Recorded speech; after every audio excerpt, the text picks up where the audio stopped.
ಅಯೋಧ್ಯೆಯಲ್ಲಿ ರಾಮ ಮಂದಿರ ನಿರ್ಮಾಣ ಕಾರ್ಯ ಪೂರ್ಣಗೊಂಡಿದೆ. ಇಂದು ಪ್ರಧಾನಮಂತ್ರಿ ನರೇಂದ್ರ ಮೋದಿ ಧ್ವಜಾರೋಹಣ ಕಾರ್ಯ ನೆರವೇರಿಸಿದ್ದಾರೆ. ಇದು ಭಕ್ತರಿಗೆ ದೇವಾಲಯಕ್ಕೆ ಆಗಮಿಸುವ ಒಂದು ಮುಕ್ತ ಆಹ್ವಾನ ನೀಡಿದಂತಾಗಿದೆ. ಶ್ರೀರಾಮ ಮತ್ತು ಸೀತಾಮಾತೆಯ ದೈವಿಕ ವಿವಾಹವನ್ನು ಆಚರಿಸುವ ವಿವಾಹ ಪಂಚಮಿಯ ಸಂದರ್ಭದಲ್ಲಿ ಅಯೋಧ್ಯೆ ಪೂರ್ಣ ವೈಭವದಿಂದ ಹೊಳೆಯುತ್ತಿದೆ.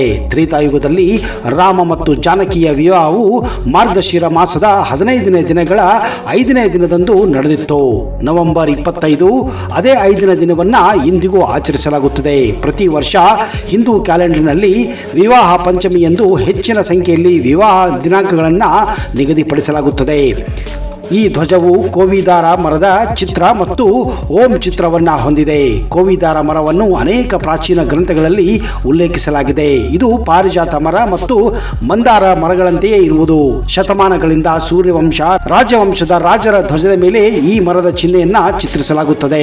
ವಾಲ್ಮೀಕಿ ರಾಮಾಯಣದಲ್ಲಿ ಭರತನು ರಾಮನನ್ನು ಭೇಟಿಯಾಗಲು ಕಾಡಿಗೆ ಹೋದಾಗ ಕೋವಿದಾರ ಮರವನ್ನ ಅವನ ಧ್ವಜದ ಮೇಲೆಯೂ ಚಿತ್ರಿಸಲಾಗಿತ್ತು. ಅದೇ ರೀತಿ ಎಲ್ಲ ಮಂತ್ರಗಳ ಆತ್ಮವಾದ ಓಂ ಚಿಹ್ನೆಯನ್ನ ಧ್ವಜದ ಮೇಲೆ ಕೆತ್ತಲಾಗಿದೆ. ಇದು ಇಡೀ ವಿಶ್ವವನ್ನ ಪ್ರತಿನಿಧಿಸುತ್ತದೆ. ಜೊತೆಗೆ ಧ್ವಜವು ವಿಜಯದ ಸಂಕೇತವೆಂದು ಪರಿಗಣಿಸಲಾದ ಸೂರ್ಯ ದೇವರನ್ನು ಕೂಡ ಸಹ ಒಳಗೊಂಡಿದೆ. ದೇವಾಲಯದ ಮೇಲೆ ಧ್ವಜ ಹಾರಿಸುವ ಸಂಪ್ರದಾಯವು ಹಿಂದೂ ಧರ್ಮದಲ್ಲಿ ಬಹಳ ಪ್ರಾಚೀನ ಮತ್ತು ಮುಖ್ಯವಾಗಿದೆ.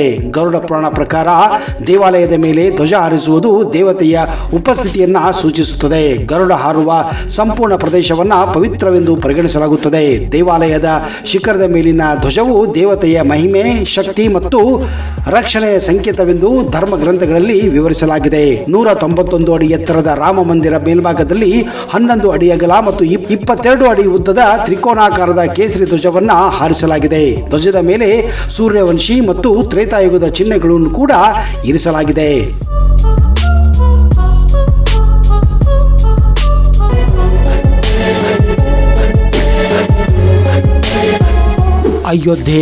ಅಯೋಧ್ಯೆಯ ರಾಮ ಮಂದಿರ ದೇಶದ ಸಂಸ್ಕೃತಿ, ನಂಬಿಕೆ, ಪರಂಪರೆಯ ಐತಿಹಾಸಿಕ ಸಂಕೇತ.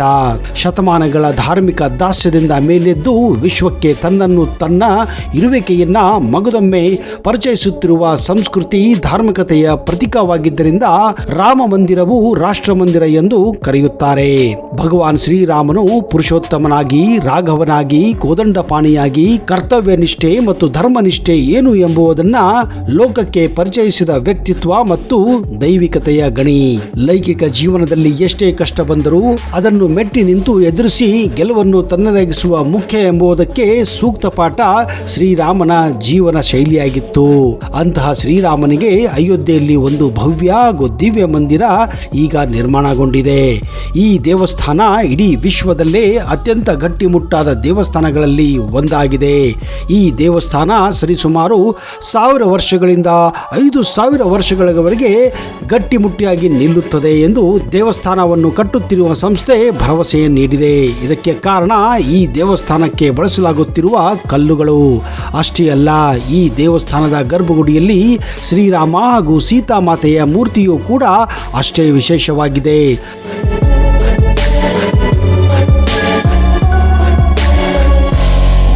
ಅಯೋಧ್ಯೆಯ ಶ್ರೀರಾಮ ಮಂದಿರ ಮೂರ್ತಿಯನ್ನು ವಿಶೇಷವಾಗಿ ನೇಪಾಳದಲ್ಲಿ ಸಿಗುವಂತಹ ಸಾಲಿಗ್ರಾಮದ ದೈತ್ಯಾಕಾರ ಶಿಲೆಗಳಿಂದ ನಿರ್ಮಾಣ ಮಾಡಲಾಗಿದೆ.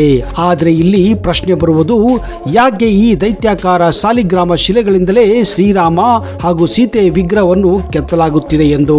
ಹಾಗೆಯೇ ಶ್ರೀರಾಮ ಮಂದಿರ ಇಡೀ ವಿಶ್ವದಲ್ಲಿಯೇ ಅತ್ಯಂತ ಗಟ್ಟಿಯಾಗಿ ಹಾಗೂ ಅತಿ ಸ್ಟ್ರಾಂಗ್ ಆದಂತಹ ಸ್ಟ್ರಕ್ಚರ್ ಎಂಬುದು ಈಗ ಎಲ್ಲರಲ್ಲಿಯೂ ಗೊತ್ತಾದಂತಹ ವಿಷಯವಾಗಿದೆ. ಇದಕ್ಕೆ ಕಾರಣ ಈ ದೇವಸ್ಥಾನವನ್ನು ಕಟ್ಟಲು ಬಳಸುತ್ತಿರುವ ಕಲ್ಲುಗಳು.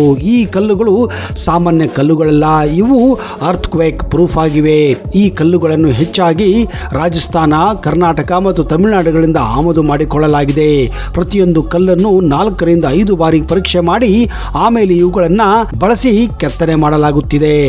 ಈ ಕಲ್ಲುಗಳು ಕೂಡ ಸಾವಿರಾರು ವರ್ಷಗಳ ಹಳೆಯದ್ದು ಹಾಗೂ ಅಷ್ಟೇ ಪವಿತ್ರವಾಗಿದೆ ಎಂದು ದೇವಾಲಯ ನಿರ್ಮಿಸುತ್ತಿರುವ ತಂತ್ರಜ್ಞರು ಹಾಗೂ ಶಿಲ್ಪಿ ಶಿಲ್ಪಿಗಳು ಅಭಿಪ್ರಾಯಪಟ್ಟಿದ್ದಾರೆ.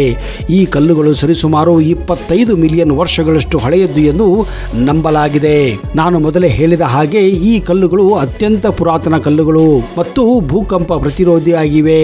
ಎಂತಹದೇ ಭಯಾನಕ ಭೂಕಂಪ ಬಂದರೂ ಕೂಡ ಈ ಕಲ್ಲುಗಳು ಮಾತ್ರ ಅಳಗಾಡುವುದಿಲ್ಲ ಹಾಗೂ ಬಿರುಕು ಬೀಳುವುದಿಲ್ಲ. ಈ ರೀತಿ ಪರೀಕ್ಷೆಗಳನ್ನು ಕೂಡ ಈ ಕಲ್ಲುಗಳ ಮೇಲೆ ಮಾಡಲಾಗಿದೆ. ಈ ಪ್ರತಿಯೊಂದು ದೈತ್ಯಾಕಾರದ ಕಲ್ಲುಗಳನ್ನು 15,000 ಡಿಗ್ರಿ ಸೆಲ್ಸಿಯಸ್ನಲ್ಲಿ ಪರೀಕ್ಷೆಗೆ ಒಳಪಡಿಸಲಾಗಿದೆ. ಅಷ್ಟೇ ಅಲ್ಲದೆ -40 ಡಿಗ್ರಿ ಸೆಲ್ಸಿಯಸ್ನಲ್ಲೂ ಕೂಡ ಈ ಕಲ್ಲುಗಳನ್ನು ಇಟ್ಟು ಪರೀಕ್ಷೆ ಮಾಡಲಾಗಿದೆ.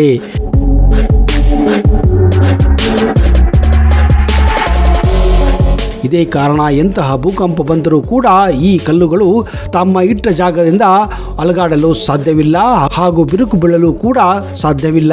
ಈ ಕಲ್ಲುಗಳ ಮೇಲೆ 1998ರಿಂದಲೇ ಕೆತ್ತನೆಯ ಕೆಲಸ ಆರಂಭವಾಗಿತ್ತು. ಈಗ ನಿಮಗೆ ಗೊತ್ತಾಗಿರಬೇಕು ಯಾಕೆ ಈ ದೇವಸ್ಥಾನ ವಿಶ್ವದಲ್ಲೇ ಅತ್ಯಂತ ಗಟ್ಟಿಮುಟ್ಟಾದ ದೇವಸ್ಥಾನ ಎಂದು.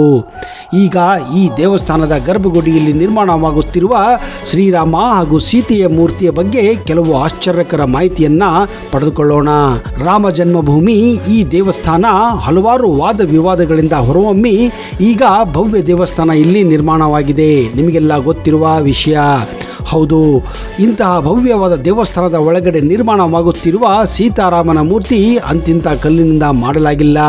ಇದು ವಿಶೇಷವಾದಂತಹ ಹಾಗೂ ಶ್ರೇಷ್ಠವಾದಂತಹ ಮತ್ತು ಅತ್ಯಂತ ಪವಿತ್ರವಾದಂತಹ ಸಾಲಿಗ್ರಾಮದಿಂದ ಮಾಡಲಾಗಿದೆ. ವಿಶೇಷವಾಗಿ ಈ ಸಾಲಿಗ್ರಾಮವನ್ನು ನೇಪಾಳದ ಗಂಡಕಿ ನದಿಯಿಂದ ಭಾರತಕ್ಕೆ ರವಾನಾ ಮಾಡಲಾಗಿತ್ತು.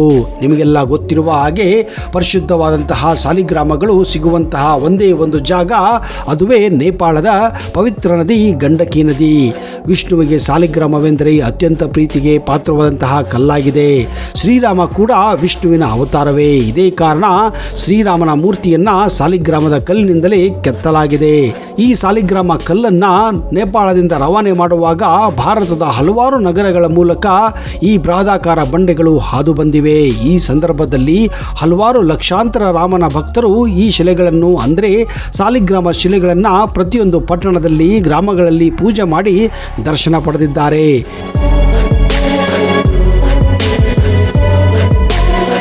ಈಗ ನಿಮ್ಮಲ್ಲಿ ಒಂದು ಕುತೂಹಲ ಇರಬೇಕು, ಯಾಕೆ ಈ ಸಾಲಿಗ್ರಾಮ ಕಲ್ಲನ್ನೇ ಬಳಸಿ ಶ್ರೀರಾಮ ಹಾಗೂ ಸೀತೆಯ ಮೂರ್ತಿಯನ್ನ ಕೆತ್ತಲಾಗುತ್ತಿದೆ ಎಂದು.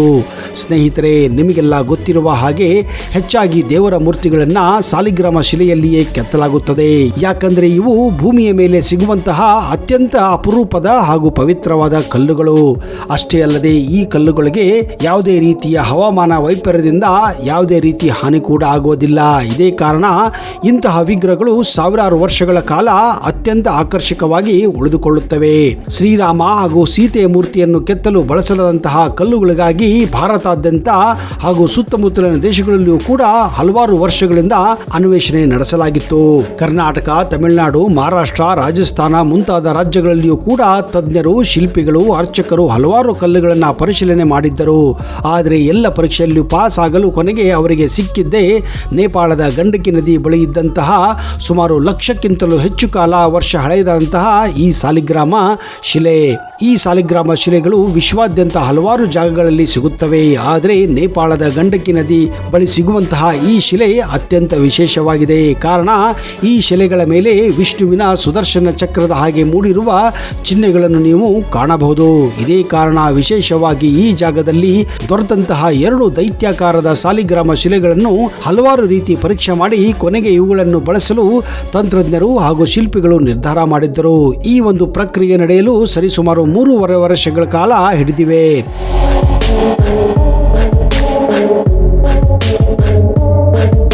ಅಯೋಧ್ಯೆಯಲ್ಲಿ ರಾಮ ಮಂದಿರ ನಿರ್ಮಾಣವಾಗುತ್ತಿರುವುದು ಇದೇ ಮೊದಲಲ್ಲ.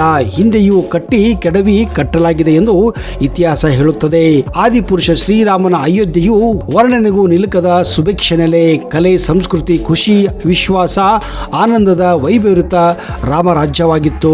ರಾಮನು ಜಲಸಮಾಧಿ ತೆಗೆದುಕೊಂಡ ನಂತರ ಭವ್ಯ ಅಯೋಧ್ಯೆ ನಗರವು ಕಳೆಗುಂದಲು ಶುರುವಾಗಿತ್ತು ಎಂಬ ಐತಿಹ್ಯವಿದೆ. ರಾಮನ ಮಗ ಕುಶನು ಅಯೋಧ್ಯವನ್ನ ಪುನರ್ನಿರ್ಮಿಸಿದ್ದನು. ಕ್ಷಣಿಸಿದ ನಗರವು ಮರಳಿ ವೈಭವ ವೈಭವ ಕಂಡಿತ್ತು. ಅಯೋಧ್ಯವನ್ನು ನೋಡುತ್ತಿದ್ದ ಸೂರ್ಯವಂಶದ ಕೊನೆಯ ಮಹಾರಾಜ ಬೃಹದಲ್ಮನು ಮಹಾಭಾರತದ ಯುದ್ಧದಲ್ಲಿ ಅಭಿಮನ್ಯುವಿನಿಂದ ಮರಣ ಹೊಂದಿದ್ದರು. ಕಾಲಾಂತರದಲ್ಲಿ ರಾಮ ಜನ್ಮಭೂಮಿ ಅಯೋಧ್ಯೆಯು ಮತ್ತೆ ಸೊರಗಲು ಶುರುವಾಗಿತ್ತು. ಅದರ ನಂತರ ರಾಜ ವಿಕ್ರಮಾದಿತ್ಯನು ಮತ್ತೆ ಅಯೋಧ್ಯೆಯಲ್ಲಿ ರಾಮ ಮಂದಿರವನ್ನು ನಿರ್ಮಿಸಿದನು ಎಂಬ ಐತಿಹ್ಯವಿದೆ. ಅರಣ್ಯದಿಂದ ಸುತ್ತುವರೆದಿದ್ದ ಅಯೋಧ್ಯೆಯನ್ನು ಗಮನಿಸಿದ ವಿಕ್ರಮಾದಿತ್ಯನು ಶೋಧನೆಯ ಬಳಿಕ ಅದು ರಾಮ ಜನ್ಮಭೂಮಿ ಎಂಬುದನ್ನು ಖಚಿತಪಡಿಸಿಕೊಳ್ಳುತ್ತಾನೆ.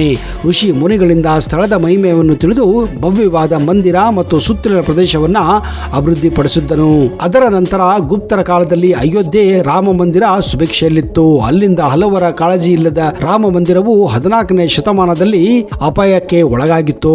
ಇದೇ ಸ್ಥಳದಲ್ಲಿ ರಾಮ ಮಂದಿರ ನಿರ್ಮಿಸಬೇಕೆಂಬುದು ಕೋಟ್ಯಾಂತರ ಭಾರತೀಯರ ಕನಸಾಗಿತ್ತು. ರಾಮ ಮಂದಿರದ ಗರ್ಭಗುಡಿಯಲ್ಲಿ 2 ಮೂರ್ತಿಗಳು ಪ್ರತಿಷ್ಠಾಪನೆ ಆಗಿವೆ. ಸಣ್ಣ ಮೂರ್ತಿಗಳು ಎತ್ತಿಡುವ ಸ್ಥಿತಿಯಲ್ಲಿ ಇರಲಿವೆ. ಇದನ್ನು ಮೈಸೂರಿನ ಶಿಲ್ಪಿಯೇ ತಯಾರಿಸಿದ್ದಾರೆ ಎಂಬುದು ಕನ್ನಡಿಗರು ಹೆಮ್ಮೆ ಪಡುವಂತಹ ವಿಷಯವಾಗಿದೆ.